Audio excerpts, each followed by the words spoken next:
को पिटाया, मेरे को लात मारा, सीसीटीवी ऑफ कर दिया। क्या चुनाव में कोई बेईमानी नहीं हुई? क्या सच में कोई वोट चोरी नहीं हुई? भाजपा के नेता पूरे चुनाव भर मछली लेकर घूमते रहे, झाल मुड़ी खाते रहे। 100 से ज्यादा सीटों पर बीजेपी ने की लूट, ममता बनर्जी को मारी गई लात, बंद किया सीसीटीवी। बड़े आरोप से मचा बड़ा हड़कंप। वहीं लोक गायिका नेहा सिंह राठौर ने जमकर उड़ाई धज्जियां। इस वीडियो में हम इसी पर करेंगे बात। नमस्कार, 4 PM पर आप सभी का स्वागत है। दोस्तों, 15 साल बाद बीजेपी ने पश्चिम बंगाल में ममता बनर्जी का किला ढहा दिया। 2021 के चुनाव में जो बीजेपी 80 सीट भी पार नहीं कर पाई थी, टीएमसी को 215 सीटें 2021 के चुनाव में मिली थी, उस बीजेपी को 2026 के चुनाव में 206 सीटें मिली और टीएमसी को मात्र 81 सीटें। सोचिए कितना बड़ा अंतर देखने को मिला इस चुनाव में। बीजेपी ने हर वो हथकंडे अपनाए जो वो बाकी चुनाव में करती आई है। हिंदू मुसलमान, मंदिर मस्जिद, टीएमसी कार्यकर्ताओं को गुंडा कहना, हिंदू मतदाताओं को टीएमसी का खौफ दिखाकर सनातन खतरे में पड़ जाएगा ऐसे बयान देना, मांसाहारी से बचने वाले, परहेज करने वाले बीजेपी नेता पश्चिम बंगाल में जाते हैं, मछली चाव से खाते नजर आए। चुनाव आयोग को अपने कब्जे में करने का बीजेपी पर बड़ा आरोप लगा। तमाम जो रणनीतियां थी वो बीजेपी ने पश्चिम बंगाल चुनाव में अपनाई, जिसका बड़ा फायदा बीजेपी को मिला और बंगाल में उसने सरकार बना ली। पश्चिम बंगाल में बीजेपी की प्रचंड जीत से विपक्ष हमलावर है। ममता बनर्जी काफी नाराज हैं। तमाम तरह के आरोप वो लगा रही हैं। उन्होंने बीजेपी पर वोटों की लूट का बड़ा आरोप लगाया। भवानीपुर सीट ममता बनर्जी हार गई। जब भवानीपुर काउंटिंग सेंटर ममता पहुंची थी, काफी देर तक वो अंदर रही थी। जैसे ही ममता बनर्जी काउंटिंग सेंटर से बाहर निकलती हैं, बीजेपी कार्यकर्ताओं ने चोर चोर के नारे लगाए। ममता ने काउंटिंग सेंटर से बाहर आकर बीजेपी पर बेहद गंभीर आरोप लगाया। उन्होंने बंगाल में बीजेपी की जीत और बढ़त पर कहा कि यह अनैतिक जीत है। वे हमारे कार्यकर्ताओं को पीट रहे हैं, मुझे लात मारी गई, धक्का दिया गया। हमने बंगाल चुनाव आयोग से कई बार शिकायत की, लेकिन उन्होंने कोई एक्शन नहीं लिया। ममता बनर्जी ने कहा कि बीजेपी ने 100 से अधिक सीटों पर लूट की है, बीजेपी ने वोटों की चोरी की है, उन्होंने मेरा घेराव किया। यह बीजेपी की अनैतिक जीत है। मैंने बंगाल चुनाव आयोग से शिकायत की है, लेकिन हम जीतेंगे। जरा आप भी सुनिए ममता बनर्जी को।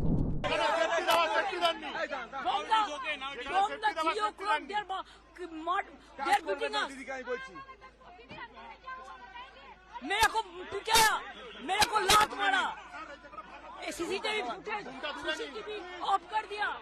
हमारा एक एजेंट को घुसने नहीं दिया। हमको भी, हम 5 मिनट के लिए घुसा था। मैंने रिक्वेस्ट किया था कि हमारा एजेंट को घुसने दीजिए। DO assured me they will be allowed. After that he is not available. Nobody is available. But I complained everywhere.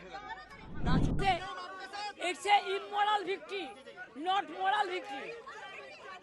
Immorally, whatever election commission has done with the central forces and prime minister and home minister, it is totally illegal, and we will ask for counter mandate. It is totally loot, pura loot. We will bounce back. We will bounce back. We will bounce back. We will bounce back. तो देखा और सुना आपने, ये कोई छोटा आरोप नहीं है, बहुत बड़ा आरोप है। सवाल है कि क्या चुनाव आयोग इन आरोपों का संज्ञान लेगा, जैसा संज्ञान बंगाल में बीजेपी के आरोपों पर चुनाव आयोग ने लिया। वहीं ममता बनर्जी के बयान पर सपा अध्यक्ष अखिलेश यादव ने वीडियो शेयर कर लिखा है कि अब क्या सत्ताधारी राजनीति को पाताल से भी नीचे ले जाएंगे। देश के राजनीतिक इतिहास का ये एक घनघोर काला दिन है। आज पूरा देश आक्रोशित है और लोकतंत्र व्यथित। चुनाव व्यवस्था के नाम पर केंद्रीय बलों का जो दुरुपयोग मतगणना में बंगाल में हुआ है, ठीक वैसा ही घपला 2022 के यूपी विधानसभा चुनाव में अधिकांश जगह किया गया था, जिसकी साक्षात गवाह कन्नौज की विधानसभाएं थी। फिर इसी निंदनीय मॉडल को फर्रुखाबाद के 2024 लोकसभा चुनाव में दोहराया गया था। सब जानते हैं क्या हुआ है और सच क्या है, और जनमत की खुली लूट कैसे हुई है। घोर निंदनीय। तो ममता बनर्जी के आरोप पर अखिलेश यादव का यह बड़ा बयान सामने आया है। वही लोक गायिका नेहा सिंह राठौर ने बंगाल में बीजेपी की जीत पर क्या कुछ कहा है, जरा वो भी आप सुनिए। पश्चिम बंगाल में ममता बनर्जी और उनकी पार्टी पूरी मजबूती से चुनाव लड़ने के बावजूद चुनाव हार गए। आखिर कैसे? क्या चुनाव में कोई बेईमानी नहीं हुई?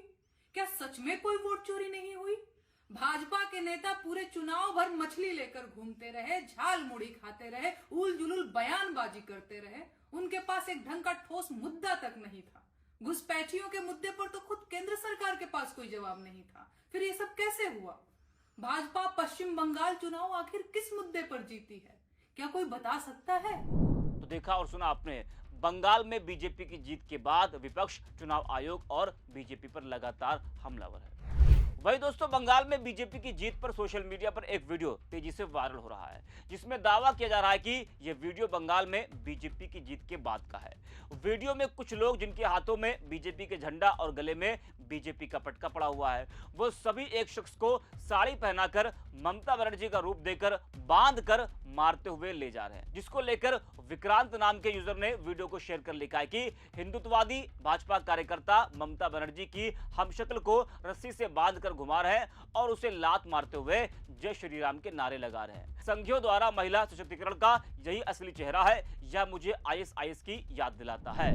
तो बीजेपी की जीत के बाद परिणाम आने शुरू हो गए हैं। टीएमसी कार्यकर्ताओं को गुंडा बताने वाली बीजेपी के कार्यकर्ताओं ने क्या करना शुरू कर दिया है, वो आप देख रहे हैं। कल टीएमसी कार्यालय पर आग लगा दी गई थी। टीएमसी की महिला कार्यकर्ता को देखकर जय श्री राम के नारे लगाए गए। ममता बनर्जी के आवास के बाहर भी नारेबाजी हुई। कुछ इस तरह से शांति से बीजेपी कार्यकर्ताओं ने जश्न मनाया। आपको बता दें कि बंगाल में भाजपा पहली बार सरकार बनाने जा रही है। बीजेपी को 206 सीटें मिली है, वही ममता की टीएमसी को मात्र 81 सीटें। 2021 विधानसभा चुनाव की तुलना में टीएमसी को 134 सीटों का नुकसान हुआ है। कांग्रेस के खाते में 2 सीटें आई हैं, वही 2 सीटें हुमायूं कबीर की पार्टी आम जनता उन्नयन पार्टी ने जीती है और 2 अन्य के खाते में गई हैं। इस वीडियो में इतना, आप देखते रहिए 4 PM।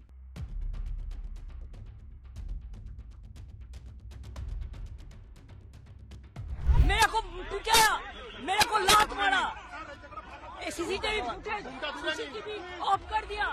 क्या चुनाव में कोई बेईमानी नहीं हुई? क्या सच में कोई वोट चोरी नहीं हुई?